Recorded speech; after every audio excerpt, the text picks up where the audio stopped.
Senator Ronald Bato de la Rosa would like to avail of the privilege hour. May we recognize the good gentleman, Mr. President. Senator Ronald De La Rosa is recognized.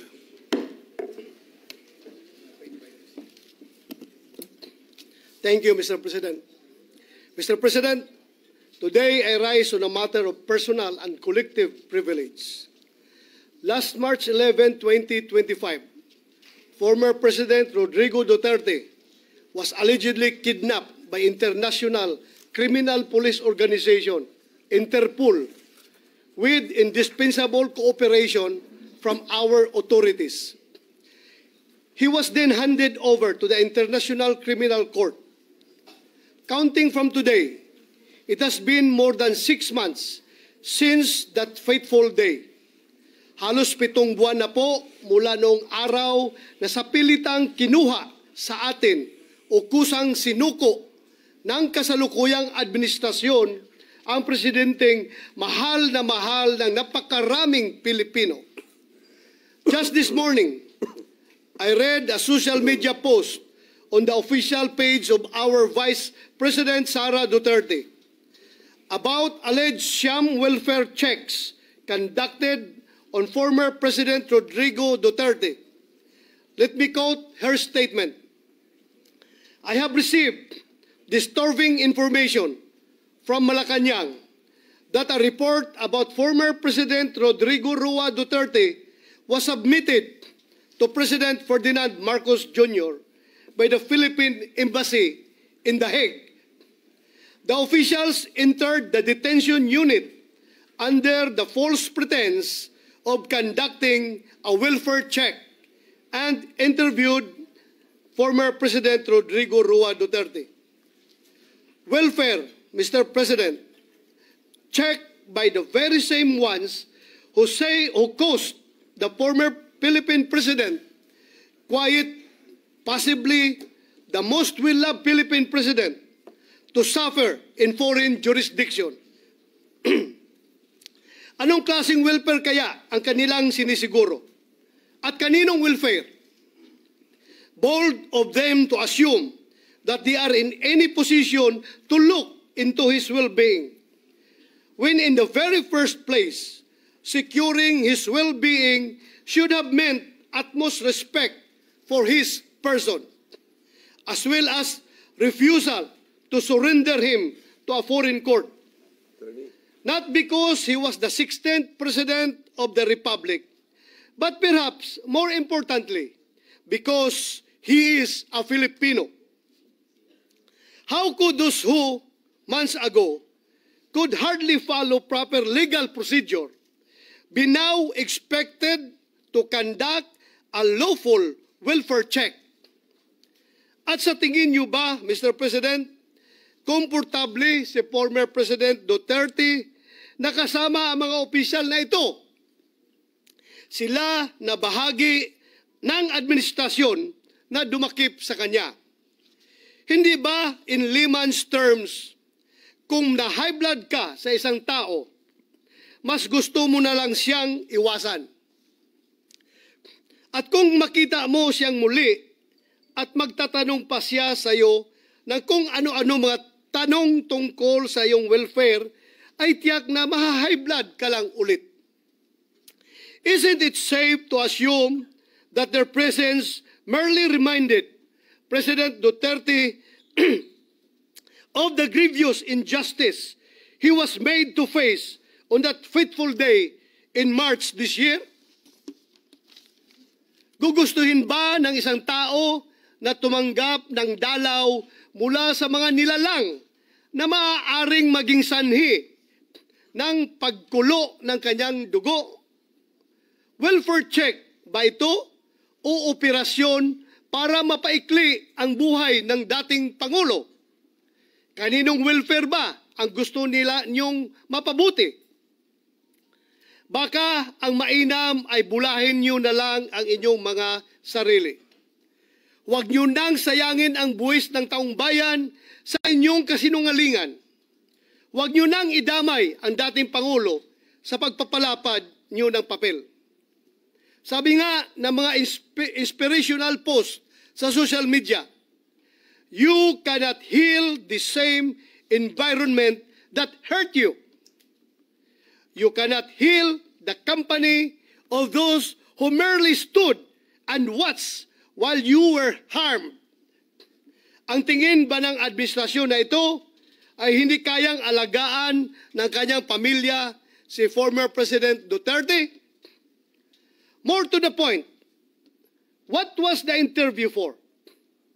Paano kaya nila pakikinabangan at gagamitin ang findings nila tungkol sa welfare niya? Para saan? Sa pilitan nyo na ngang ipinadampot sa mga dayuhan, pupuntahan nyo pa sa kulungan nang wala man lang abiso sa pamilya. Isn't that adding insult to injury? Can't you, just for a while, cut the old man some slack? Mamahinga naman kayo mula sa pagdaragdag ng sama ng loob kay Tatay Digong. With all due respect to our Philippine Embassy in The Hague, I, along with so many of our fellow Filipinos, asked for answers. Mr. President, ever since this year began, I can no longer count the number of issues that have plagued our country and demanded always our utmost attention. Often our deepest outrage, I believe I need not enumerate them anymore. And just last week, Mr. President, we began our 100-day countdown to Christmas. Therefore, I would not take it against the ordinary Filipino if they happen to forget what happened on March 11, 2025. But I haven't forgotten. If PRRD to some, Tatay Digong to so many of us, and Mayor Rudy for me, is a man whose destiny clearly, unequivocally preceded him. Para sa isang mayor na nagdadrive ng taxi upang ikutin ang kanyang syudad at siguraduhing maayos at payapa ito, lalo na sa gabi. A man who faced the city's problems head-on rather than shy away from them or let his officials take the blows. With a man like that, the presidency was therefore practically a done deal. No one else, I repeat, no one else in our lifetime had or will ever have the presidency cut out for him. None except Rodrigo Duterte. Dapat lang talaga na naging presidente siya. Imagine the preposterousness he must endure. This man is now imprisoned in a foreign country, having been surrendered to a foreign court by his own government. Those who hold him in custody, who cannot even correctly pronounce his name, are the same ones who now exercise jurisdiction and authority over him. Now being welfare checked by the officials of this administration who help ensure his imprisonment under those of a foreign tongue. Again, I say preposterous, Mr. President. Sabi ng mga eksperto, ang average life expectancy ng isang Filipino male sa taong 2024 ay 71. 71.79 years old. Mr. President, sa kasalukuyan, si President Duterte raw ay may deteriorating cognitive condition na, ayon sa kanyang legal team, hindi na raw po fit to stand trial at butot balat na lang daw at hirap ng tumayo. Kung pagkaisipin, kung nasa 72 years old ang life expectancy ng isang lalaki dito sa atin, ibig sabihin, si President Duterte ay nabigyan na ng Panginoon ng bonus. Almost 10 years. He is now 82 years old. Siyempre, pinagpapasalamat natin yan. And yet,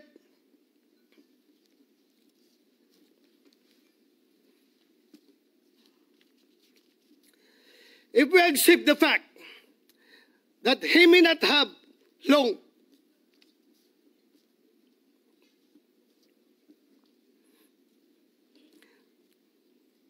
I hope with all my heart that he leaves this world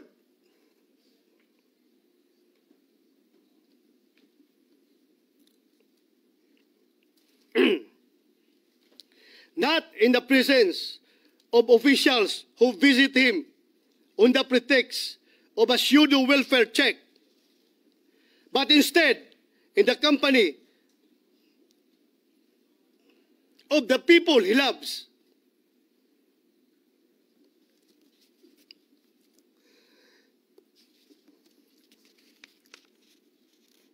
And who truly care for him. Since none of us here can even hope to match his patriotism, let us at least strive to be half as nation-loving as he was, as he still most certainly is. Kung gusto po natin magpakita ng malasakit sa ating dating Pangulong Duterte. Kung talagang gusto po natin masiguro na lagi siyang nasa mabuting kalagayan, ang nakikita ko pong isa sa mga solusyon ay masuportahan ng bulwagang ito ang kanyang interim release.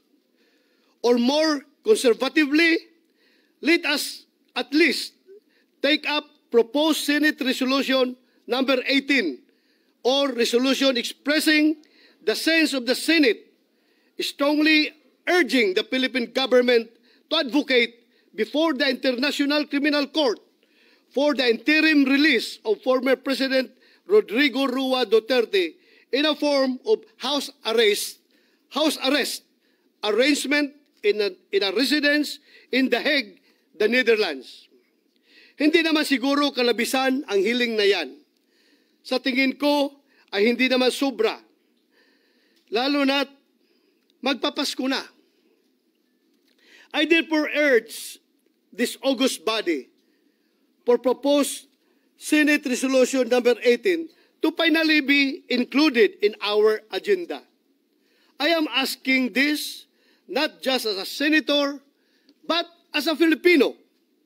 A Filipino who believes that one of the best, most patriotic among us who ever lived does not deserve to spend his remaining years in a foreign prison that does not even speak his language, much less feel like home.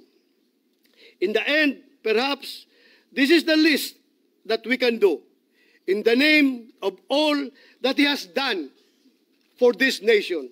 Maraming salamat, Mr. President. Majority Leader. Interpellation ba sa'yo? Si magmamanifest nito si Senator Bong. I can recognize you after.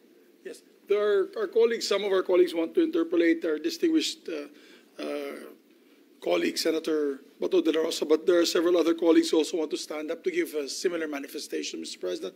May we recognize Senator Bongo, Mr. President. Senator Bongo is recognized. Mr. President, lubos po akong nababahala sa naiulat na deteriorating health condition ni Tatay Digong. Ayon po sa ulat ng kanyang abogado, minsan po ay hindi na natatandaan ni Tatay Digong ang mga nangyayari sa kanyang paligid, lugar, petsa o maging kanyang pamilya. Totoo po yun, kahit na bago pa yung kanyang pagkahuli o surrender sa kanya ng gobyerno, ay meron na talagang mga bagay-bagay na hindi na po niya maalala. Mas naalala niya po yung mga old memories dahil na po yan sa kanyang edad. At naalala ko rin po nung bago siya dinala sa The Hague, nagpadala kami ng mga medisina sa kanya, hindi na po tinanggap doon at 2 beses po kami nagpadala sa kanya, sa kanyang mga kaibigan, ay hindi na rin po tinanggap. Ibig sabihin, sila na po ang gumagamot kay Tatay Digong at hindi na ho natin alam kung paano siya ginagamot doon. At ang kanyang mismo doktor dito ay hindi pa po nakakapunta doon. Yung doktor niya for 20 years dito sa Pilipinas ay hindi pa po nabibigyan ng pagkakataon na masuri siya o makita man lang. Ibig sabihin nito, ang talagang tumitingin sa kanya at nag-aasikaso ay hindi natin alam kung sino po. Mr. President, ako po'y lubos rin pong nababahala sa isinagawang welfare check ng mga personnel ng embahada sa the Netherlands kay dating Pangulong Duterte. This action, whether lacking transparency and coordination with the immediate family members or for whatever reason, may undermine the integrity of our diplomatic services. As former President, nung naging presidente po siya, he consistently championed the welfare and safety of our overseas Filipinos, such as the immediate repatriation of Filipinos in distress. Talagang tinututukan niya po ito. Pag meron siyang nababalitaan, siya mismo nangunguna. At ito pong mga provision of legal aid sa mga OFWs, reintegration support, at pag may inaapi po mga OFWs, siya talaga mismo nangunguna at nagdidesisyon na i-ban po yung pagpapadala doon dahil ayaw niya pong nasasaktan ang ating mga kababayang Pilipino. Ang hirap pong mapalayo sa pamilya, hindi po nababayaran ang lungkot ng ating mga OFWs. Pero talagang pinaglalaban po ito ni Tatay Digong. Tatay Digong deserves the same respect and protection he once ensured for others. Kaya naman po, Mr. President, I appeal to our colleagues. Matanda na po si Tatay Digong. 80 na po siya sa kanyang edad. Mahina na siya at may mga sakit na rin po. Harmless na po si Tatay Digong sa kanyang sitwasyon ngayon. Mas magiging harmful po kung merong mangyayari sa kanya doon sa The Hague, Netherlands. Ako po'y sobrang nalulungkot at naawa sa sitwasyon ng taong dating naging ama po ng ating bansa na minsan ay nanilbihan sa lahat ng mga Pilipino ng buong puso at may katapatan. Ito bang ating isusukli sa taong nagmahal sa atin ng buong puso? Sa totoo lamang po, ayaw na niyang tumakbo noong 2016. Talagang pinilit po ng karamihan po ng ating mga kababayan. At gusto na lang po niyang tumanda at mamuhay po sa Davao City. Sana naman po sa kanyang ginawa sa nakaraang 6 na taon ay suklian po natin ng pagmamahal. Ginawa niya po ang lahat para mas nakakalakad po ang ating mga anak sa gabi na hindi nasasaktan, hindi nababastos. At dapat po ay Pilipino po ang humusga sa kanya, hindi po ang banyaga. Kaya patuloy po ang aking dasal para sa kanyang maayos na kalusugan at kaligtasan, lalo na po sa kasalukuyang kalagayan niya na dala po ng kanyang edad. Remember, he is 80 years old na po. Marami na po siyang karamdaman. Sa maalala ko, ako mismo nagpapadala ng kanyang gamot. At nung pagkatapos ng kanyang termino, patuloy po akong mismo sinasamahan ko siya. Kahit hindi po siya nakikialam sa politika. Kahit kailan po hindi siya nakikialam sa politika. Pero nung pagkatapos ng kanyang termino, mismo buwan-buwan po sa kanyang check-up, sinasamahan ko siya. At ako mismo nagpapadala pa rin po ng medisina niya. 27 po yun, iba't ibang klaseng medisina ang kanyang iniinom. Ano kaya ang pinapainom sa kanya ron? Yun po ang isa sa aking kinababahala sa ngayon. For 24 years since 1998 up to 2022, halos 350 days po out of 365 days sa isang taon. Magkasama po kami. At higit pa po sa tatay ang turing ko sa kanya. Kaya nakikiusap po ako sa mga kababayan nating Pilipino, pagdasal po natin ang kanyang kaligtasan, pagdasal po natin ang kanyang kalusugan, at ipagdasal po natin ang kanyang kalayaan. At alam ko po mismo, mahal na mahal po ni Tatay Digong ang kanyang bayan at mga kapatid nating Pilipino. Nakikiusap po ako, having said that, Mr. President, we appeal to our colleagues na sana po'y mapag-usapan man lang ang resolusyon dito sa plenaryo na na-file po ng iba't ibang mga kasamahan natin, including Senator Robin and Senator Bato. Meron po kaming resolution na na-file po. Let us act now and make a stand on this. Nakikiusap po ako sa ating mga kababayan, nakikiusap po ako sa mga kasamahan natin sa Senado. Alang-alang na lang po sa taong nagserbisyo po sa atin, nagmahal po sa bawat Pilipino. Maraming salamat po, Mr. President. Thank you, Majority Leader. Yes, thank you. Next to also give his manifestation is Senator Robin Hood Padilla, Mr. President. Senator Robin Padilla is recognized. Maraming salamat po, Ginoong Pangulo, at sa atin pong pinunong mayorya. Bago ko po umpisahan ang aking manifestasyon, meron lang po akong isang maikling video.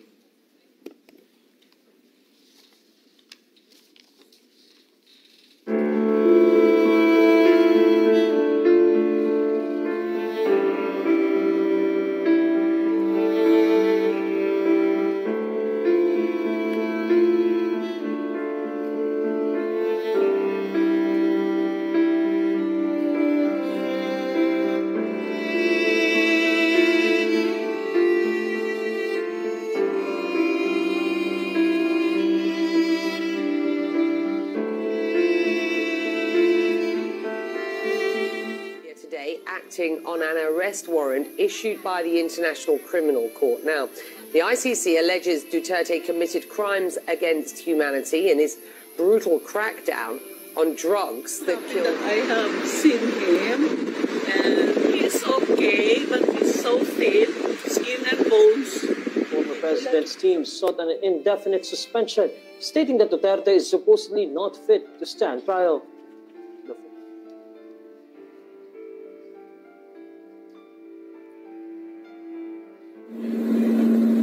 This will be a long legal proceedings. But I say to you, I will continue to serve my country at so be it. Kung ganun ang destiny ko. Salamat.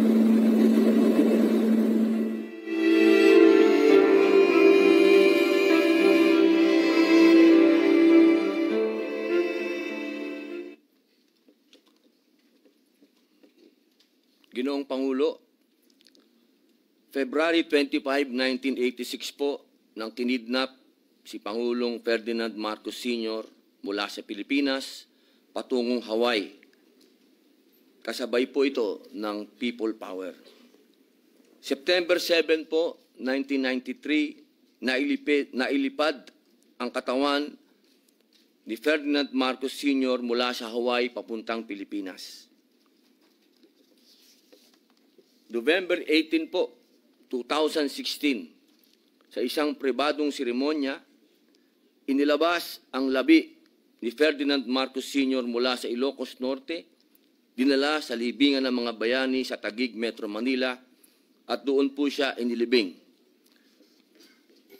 Kapag binilang po ang mga taon, magmula po noong 1986, papuntang 1993, kung saan po siya ibinalik, sa Ilocos Norte, 7 taon po yun, 7 buwan. At noong naman siya po ay nailibing, 2 taon, 23 taon. Ang suma total po, ang ating pong kababayan, ang Pilipinas po ay naghinagpis ng mahigit na 30 taon. Sa ating pong kasaysayan, nakita na po natin ang mapait na halimbawa ng pagkakawalay ng isang dating Pangulo sa sariling pamilya at bayan. Si Ferdinand Marcos Sr. ay dinala sa Hawaii noong 1986, kung saan siya po ay pumanaw noong ika-28 ng Setyembre 1989. Makalipas ang 4 na taon, ay doon pa lamang naibalik ang kanyang mga labi sa Pilipinas at mahigit 2 dekada po ang lumipas bago siya tuluyang nailibing sa kanyang huling hantungan. Isang sugat po ito na iniwan sa ating kaisipan at kasaysayan. Ngayon po, mga mahal kong kasama, nasa atin po ang pagkakataon. Ang ika-20 Kongreso ay may kapangyarihan at pananagutan na putulin ang ganitong siklo. Hindi natin dapat hayaan na muling maulit ang kasaysayan kung saan ang isang naging Pangulo ng Pilipinas ay mawawalay sa kanyang bayan sa huling yugto ng kanyang buhay. Ginoong Pangulo, ang pagbabalik po kay dating Pangulong Duterte ay hindi maituturing na isang simpleng usapin. Siya ay nagsilbi bilang ika-16 na Pangulo ng Republika, na halal ng mahigit ng 16 na milyong Pilipino at nagdala ng mga patakarang nagmarka hindi lamang sa ating politika, kundi sa mismong pang-araw-araw na buhay ng ating mga kababayan. Maaari po, magkakaiba tayo ng pananaw tungkol sa kanyang mga pulisiya, lalo na po sa kanyang kampanya laban sa illegal na droga at sa kanyang estilo ng pamamahala. He ruled with an iron fist, ika nga. Ngunit, hindi matatawaran ng katotohanan siya ay naging halal na Pangulo, pinili ng taong bayan, at nanungkulan ayon sa ating konstitusyon. Kung meron mang pananagutan, dapat itong harapin dito mismo sa ating sariling bayan, sa ilalim ng ating batas, at hindi sa hukuman ng mga banyaga. Ito ay usapin ng katarungan at kasarinlan. Hindi ba po dapat nararapat lamang na sa sarili niyang bayan siya humarap sa anumang akusasyon, usapin o paglilitis? Sapagkat kung sa ibang bansa siya mapipilitang manatili, hindi ba't para nating ipinahihiwatig na kulang ang ating sistemang panghukuman, na hindi na ito kayang papanagutin o ipagtanggol maging ang isa sa pinakamataas na pinuno ng Republika? Higit po sa lahat, ito po ay usapin ng pambansang dangal ng pagkakaisa. Sa pagbabalik ng dating Pangulong Duterte, ipinamamalas po natin na ang Pilipinas ay hindi nagtatakwil sa sarili nitong anak, lalo ng isang naging pinuno ng bayan. Pinipili natin ang katarungan kaysa sa kapritsyo ng iilan. Ang pagkakaisa ay dapat po nating yakapin, hindi ang hidwaan. Huwag nating kalimutan ang matinding sigalot na pinagdaanan ng isang pamilya upang maiuwi ang kanilang ama. Ang mga kapaitan ng nakaraan ay sapat na pong aral. Tungkulin nating piliin ang pagkakasundo at paggalang sa halip na muling balikan ang isang masaklap na karanasan. Kaya't nananawagan po ako sa ating kagalang-galang na kasamahan, bigyan natin ng agarang aksyon ang resolusyong ito. Senate Resolution number 18. Ipakita po natin na ang Kongresong handang magpatunay na tayo ay magbubukas ng bagong landas tungo sa mas nagkakaisang kinabukasan. Hayaan natin ang kasaysayan ang magsabi na sa ilalim ng ika-20 Kongreso, si dating Pangulong Rodrigo Roa Duterte ay naibalik, muling nakaharap sa kanyang bayan, at dito rin nagwakas ang kanyang paglalakbay. Mga mahal kong kasama, ito po ang pagkakataon na wag nating palagpasin. Na tayo po dito sa bulwagang ito ang naging susi upang magkaroon ng pagkakaisa sa bayan natin. Tayo po ang magsilbi. Sa atin nag-umpisa ang tunay na reconciliation. Dito po sa lugar na ito. Yun lamang po. Ginoong Pangulo. Majority Leader. Thank you, Mr. President. Mr. President, with the permission of Senator Bato de la Rosa, I believe Senator Marcoleta would like to ask a few questions. Senator Marcoleta is recognized. Maraming salamat po, Ginoong Pangulo. Mga ilang katanungan lamang po kung papayagan po ng ating butihing kasama, Senator Bato. Yes po, Mr. President. Ginoong Pangulo, sino-sino po ba ang mga kasama nung sinasabi po ninyong mga taong kinumpos ng welfare team na pinuntahan po yung dating Pangulo sa The Hague? Sa ngayon, Mr. President, wala pa tayong hawak na pangalan individually, pero ang informasyon ay sila daw ay mga opisyalis from the Philippine Embassy ng The Hague, Netherlands. Ginoong Pangulo, Your Honor, kung ang puso po ninyo ay sinugatan ng isang tao, o kaya ay nakagawa po sa inyo ng isang bagay na masasabi nating nagbigay sa inyo ng matinding kadalamhatian o kapaitan sa buhay, ang nais po ba ninyong kukumusta sa inyong kalagayan, sa pagkakasadlak ninyo sa kalagayan na yan, ay yung taong mismong gumawa nito sa inyong buhay? Hindi po, Ginoong Pangulo, dahil alam natin na sila ang source ng iyong kahirapan. They are the reasons why you are there in The Hague. And mukhang hindi ko matanggap na ako ay bibisitahin ng mga tao na yon na sila ang naglagay sa akin sa ganitong sitwasyon. Ikakasusuklam ko po. Ibig sabihin po, Ginoong Pangulo, pangkaraniwan na lang na kapag ko ay napunta sa ganong kalagayan,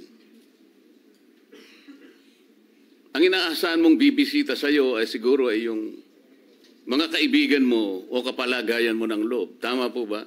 Tama po, Ginoong Pangulo.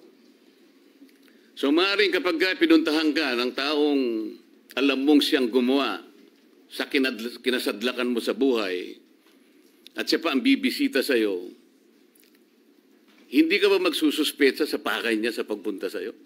Magsususpetsa talaga ako, Ginoong Pangulo, kung ano ba talaga ang motibo at ano ang pakay ng mga tao na ito, bakit ako binibisita.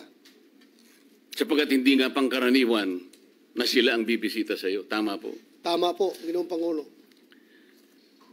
Alam po ninyo, Ginoong Pangulo, ang representasyong ito ay nagpunta rin sa The Hague noong Mayo 31 hanggang Hunyo 1. Ang layunin ko po ay dalawang bagay lang.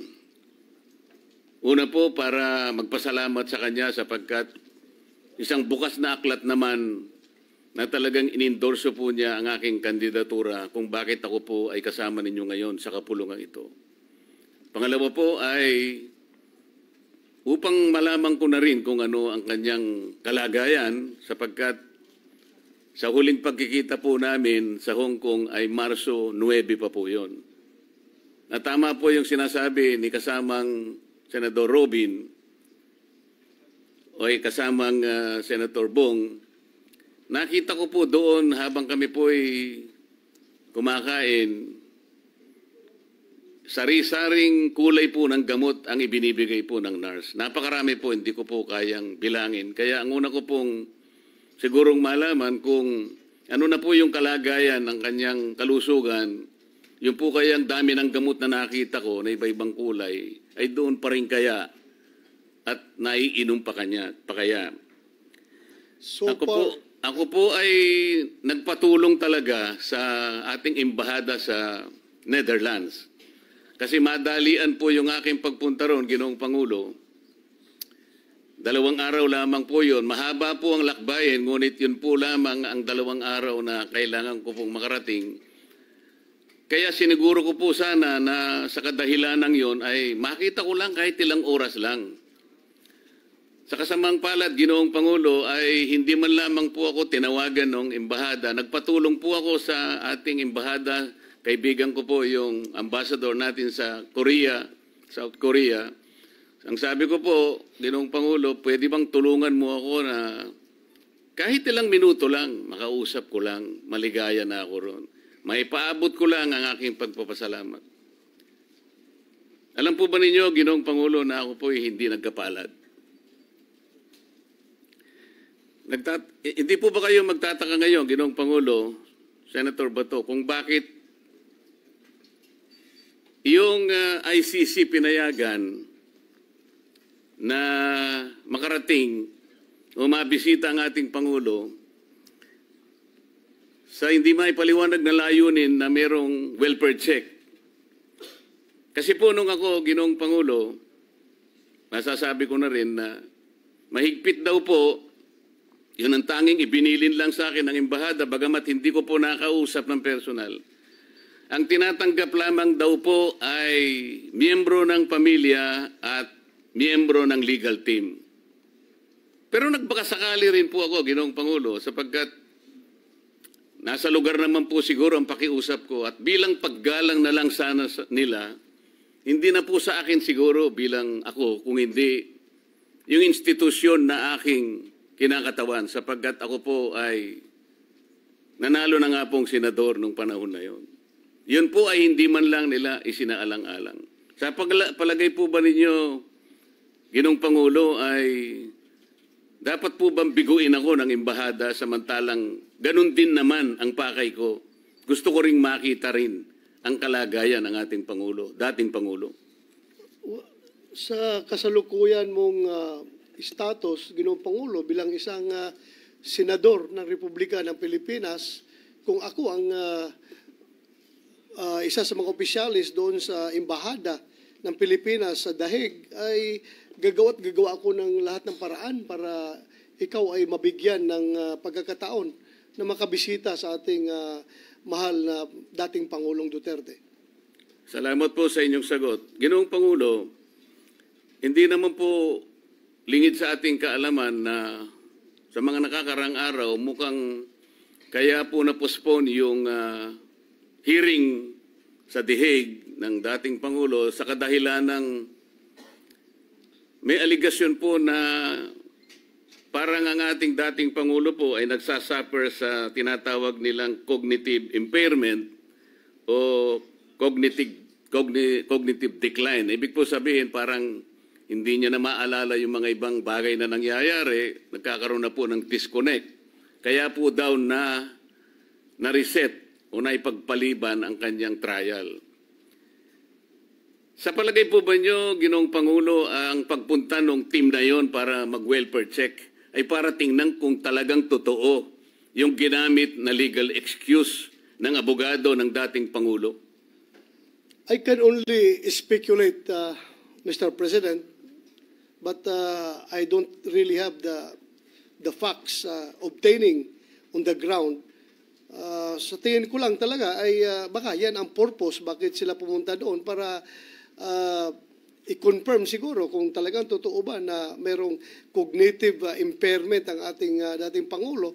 Pero to tell you frankly, Mr. President, nung hindi pa siya hinuli at ibinyahe doon sa Dahig, naobserbahan ko na po.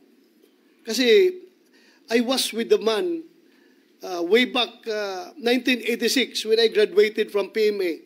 When I was assigned in Davao, nakilala ko na po siya. At from then on, tuloy-tuloy na ang aming samahan. Nakita ko po itong the later part, ng mga araw o mga buwan bago siya ibinyahe sa Dahig, na meron na nga siyang problema sa nadulot sa kanyang edad, sa kanyang katandaan. Napapansin ko, if you can remember, nung siya ay ating nagiging resource person dito sa ating hearing, ang kanyang mga sagot minsan ay paulit-ulit na, pabalik-balik, at minsan yung mga lugar, mga dates, at mga insidente na nangyayari ay tila nakikalimutan na niya at mali-mali na yung binibigay niya ng mga sagot. Kaya nagdududa ako, nagsimula na noon pa yung kanyang kondisyon na ganon, cognitive impairment, Ginoong Pangulo. Salamat po sa inyong tanong. Ginoong Pangulo, tama rin po ba na pagsuspetsahan ng representasyong ito na hindi naman talaga yung welfare ng dating Pangulo ang kanilang chinecheck? Ang aking pong suspetsa, Ginoong Pangulo, hindi po welfare check eh. Parang reality check ang ginawa nila. Sa makatwid, talaga pong hindi tapat ang pagpunta kung pag-uusapan ay para masiguro lang ang kalagayang pangkalusugan ng ating dating Pangulo. Kung hindi matiyak nila na baka naman nagsisinungaling yung abogado niya at ginagawa lang dahilan yung sinasabing cognitive impairment. Tama po ba na pwede akong magsuspecha ng ganun, Ginoong Pangulo? Tama po, Ginoong Pangulo. Kaya nga, nasabi ko kanina sa aking privilege speech na we require explanation from the Hague, Philippine Embassy at The Hague. An explanation kung ano ba talaga ang kanilang sadya pagpunta nila doon kay Pangulong Duterte.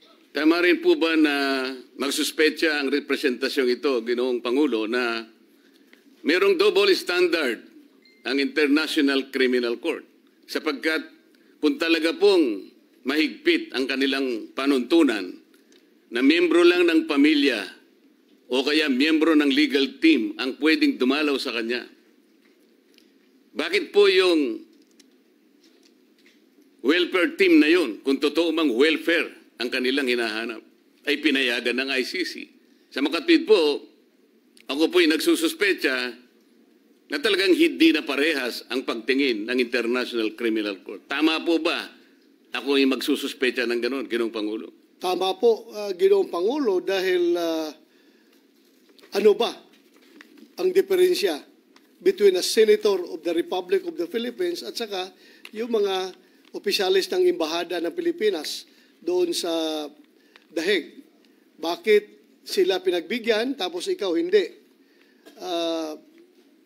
I'm quite questioning the standards of the ICC as far as visitation rights is concerned, Mr. President.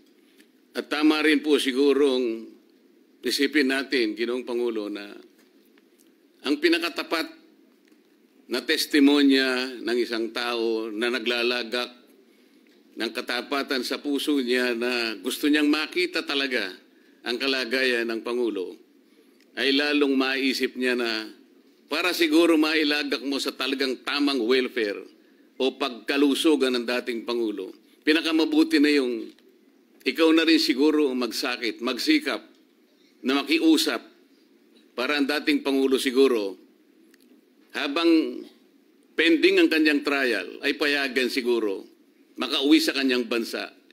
Yun ang pinakatapat na manifestasyon ng sino man kung ang talagang kalagayan ng Pangulo ang kanilang inaalaga.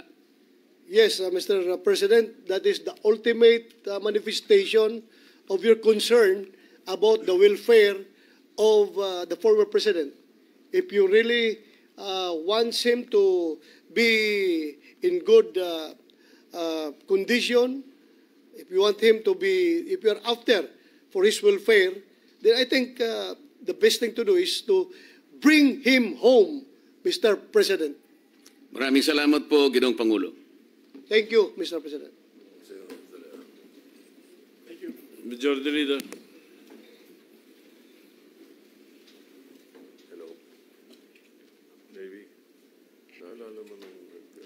Yes, Mr. President. Mr. President, the privileged speech of Senator Bato de la Rosa and succeeding manifestations and interpellations be referred to the Committee on Rules, Mr. President. Any objection? Hearing none, the motion is approved.